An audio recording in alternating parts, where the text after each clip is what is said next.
Hi! Kamusta ka muna na? Nangalan ko si Adrian. Mastoryahanin naman kita pati sa pahamot. Ini nga pahamot nga luyag ko istorya sa inyo subong tawag siya Design for Men. Iyan siya ni Paul Sebastian. Panlalaki na siya pero kung luyag mo siya suksukon, bahala ka pag gusto ka. Kag, cologne ni siya, bota balon layo pa lang, masimutan ka na.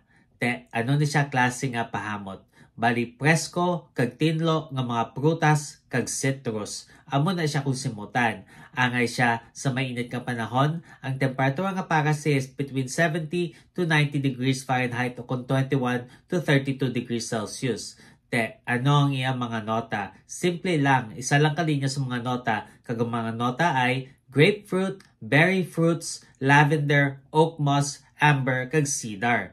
Ang grapefruit pait nga citrus. Tapos berry fruits, presko kag matamis nga mga prutas. Tapos lavender, presko kag tinlo nga nota, oak moss nga pait nga nota, amber nga pampainit, kag cedar nga mahamot nga kahoy. Kabay pa nga namian ka mo sini nga pahamot. Kag kung may iba pa ko mga pahamot nga luyag istorya sa akon, ibili lang sa comment section sa naman. Bye-bye!